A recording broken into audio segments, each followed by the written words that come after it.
السلام علیکم ورحمۃ اللہ وبرکاتہ۔ دوستوں میں امید کرتا ہوں کہ آپ سبھی خیر و عافیت سے ہوں گے۔ دوستوں ہم نے اس سے قبل جو ہم نے ویڈیو اپلوڈ کی ہے وہ دو ویڈیو ہم نے اپلوڈ کی ہیں، غنہ آنی پہ کی تھی، ایک غنہ زمانی پہ کی تھی۔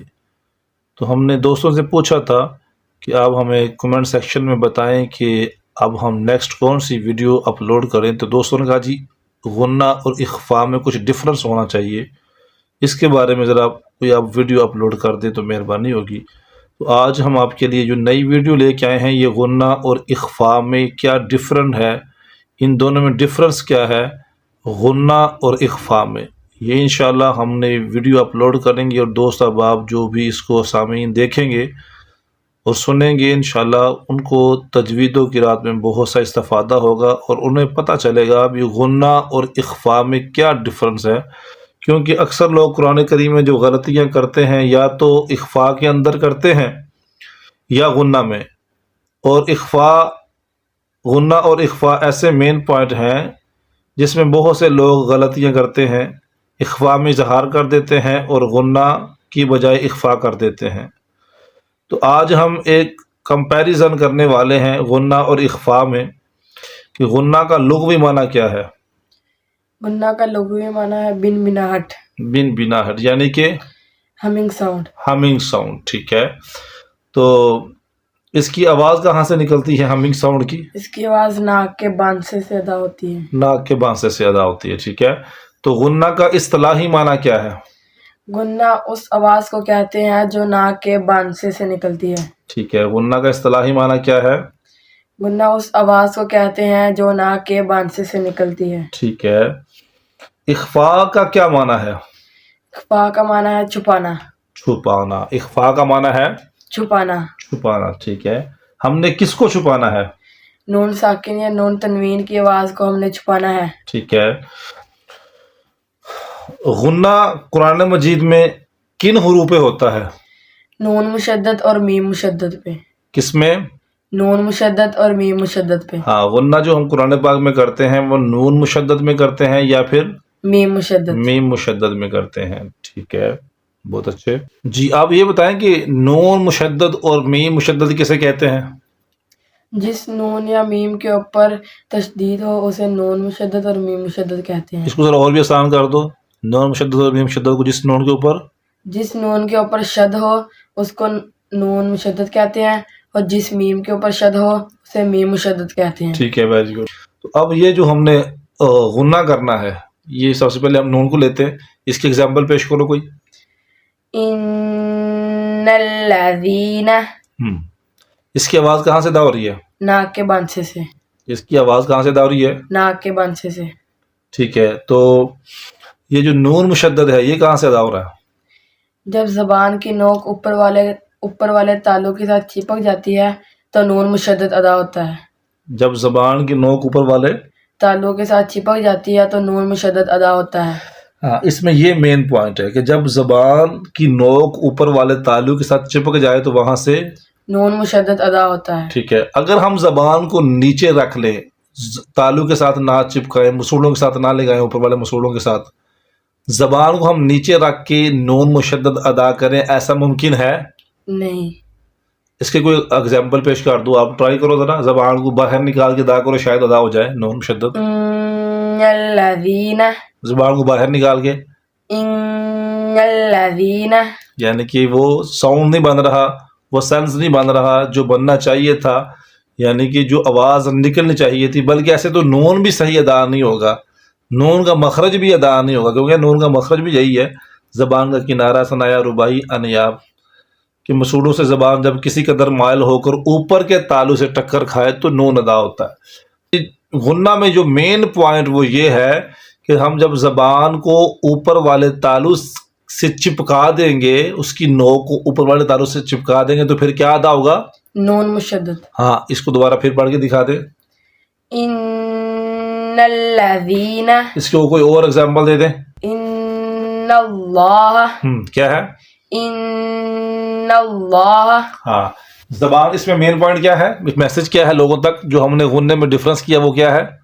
جب زبان کی نوک اوپر والے تالوں کے ساتھ چپک جاتی ہے تو نون مشدد ادا ہوتا ہے، اس کے علاوہ نون مشدد ادا نہیں ہو سکتا، ہاں غنہ کے اندر جو زبان ہے وہ ہمارے اختیار میں نہیں ہے، ہوتی۔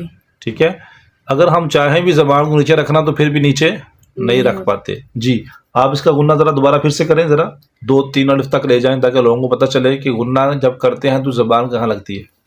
ان اللہ، پھر سے ان اللہ، تو زبان کہاں لگ رہی ہے؟ اوپر والے تالوں کے ساتھ۔ ہاں اوپر والے زبان کی نوک اوپر والے تالوں کے ساتھ چپک رہی ہے۔ اگر ہم چاہیں بھی زبان کو نیچے رکھنا یا درمیان میں تو زبان کبھی نہیں نیچے رہ سکتی، کیونکہ زبان اس میں ہمارے اختیار میں ہے ہی نہیں۔ جب بھی ہم نون مشدد ادا کریں گے زبان ایٹومیٹیکلی اوپر والے تالوں کے ساتھ جا کے چپک جائے گی۔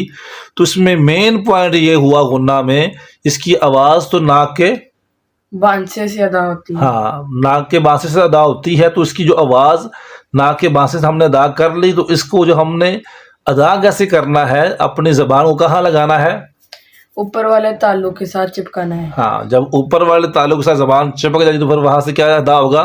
نون مشدد۔ کیسے؟ دوبارہ پھر سے ان اللہ، ہاں ہر دوست جو سیکھنے والا ہے وہ کم از کم 2-3-4 الف کی مقدار کے برابر نا اپنی زبان کو تالوں سے لگائے رکھے۔ غنّے کو ذرا لمبا کر دیں، ہاں جی کر کے دکھائیں ذرا پھر سے۔ ان اللہ، میرا خیال میں تو کافی سارے دوستوں کو اس بات سے استفادہ ہوا ہوگا کہ غنّہ میں اور اخفاء میں فرق کیا ہے۔ اخفاء کی آواز بھی کہاں سے ادا ہوتی ہے؟ ناک کے بانسے سے، یعنی کہ چھپتی ہے ناک کے بانسے میں، اور غنّہ کی آواز کہاں سے نکلتی ہے؟ ناک کے بانسے سے۔ ہاں دونوں میں ڈفرنس کیا ہے؟ ڈفرنس دونوں میں یہ ہے کہ غنّہ میں ایکسٹرا زبان جو ہے نا وہ تالو سے ٹکرا جاتی ہے، تالو کے ساتھ ایکسٹرا زبان لگ جاتی ہے، تو اخفاء میں زبان تالو کے ساتھ نہیں لگتی۔ یہ تھا نون مشدد۔ اب میم مشدد پہ ہم بات کریں گے۔ میم مشدد کے بارے میں ذرا اس کا ایگزامپل پیش کریں قرآن پاک سے۔ وَمِمَّا رَزَقْنَاهُمْ، وَمِمَّا، اس میں جو ہم غنّہ کر رہے ہیں، اس غنّہ کی آواز کہاں سے ادا کر رہے ہیں؟ ناک کے بانسے سے، ناک کے بانسے سے ہم آواز ادا کر رہے ہیں میم مشدد کی، اور اس کا مخرج کہاں سے ادا کر رہے ہیں؟ جب دونوں ہونٹوں کی خشکی آپس میں مل جاتی ہے تو میم ادا ہوتا ہے۔ ہاں جب دونوں ہونٹوں کی خشکی آپس میں مل جاتی ہے تو میم ادا ہوتا ہے۔ ٹھیک ہے، اگر ہم دونوں ہونٹوں کو آپس میں نہ ملائیں تو کیا میم مشدد میں غنّہ ممکن ہے؟ نہیں، ہاں اس میں غنّہ نہیں ہوگا۔ نہیں ہوگا۔ تو میم مشدد میں ضروری ہے کہ دونوں ہونٹوں کو آپس میں ملایا جائے۔ اگر دونوں ہونٹوں کو آپس میں نہ ملائیں گے تو کیا غنّہ ممکن ہے؟ نہیں، غنّہ ہو سکتا ہی نہیں ہے۔ اس کے لیے ضروری ہے کہ میم مشدد میں دونوں ہونٹوں کو آپس میں ملایا جائے۔ کیسے؟ ذرا پڑھ کے دکھائیں۔ وَمِمَّا رَزَقْنَاهُمْ، ذرا ایکسٹرا غنّہ کرو اور بھی اس کے بڑھا دو اس کی مقدار۔ وَمِمَّا رَزَقْنَاهُمْ، تو دوستو آپ نے دیکھا کہ جب میم مشدد ادا کرتے ہیں تو دونوں ہونٹوں کا ملنا ضروری ہے۔ اگر دو ہونٹ نہیں ملیں گے تو میم مشدد یہاں سے غنّہ ادا نہیں ہوگا۔ آواز تو ناک کے بانسے سے نکلتی ہے، آواز جو ہے وہ ناک کے بانسے سے نکلے گی، اور جو میم مشدد جب ادا کریں گے، میم کو ادا کریں گے تو اس کو ہم دونوں ہونٹوں کو آپس میں، دونوں ہونٹوں کا خشکی سے آپس میں مل جائے گا۔ ٹھیک ہے، اگر نہیں ملے گا تو پھر میم مشدد یعنی کہ یہاں سے غنّہ ادا نہیں ہو سکتا۔ ٹھیک ہے،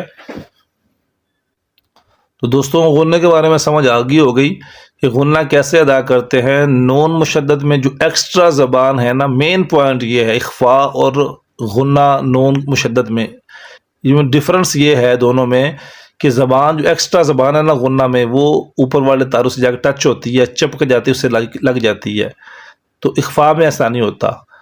تو میم مشدد میں یہ ہے کہ جب دونوں ہونٹوں کو آپس میں ملائیں گے تو اس کی آواز ناک کے بانسے سے ادا ہوگی، اور مخرج جو میم کا ہے وہ دونوں ہونٹوں کی خشکی سے، دونوں ہونٹوں کا خشک حساب سے ملے گا تو وہاں سے میم ادا ہوگا، تو یہ میم مشدد کا غنّہ ہے۔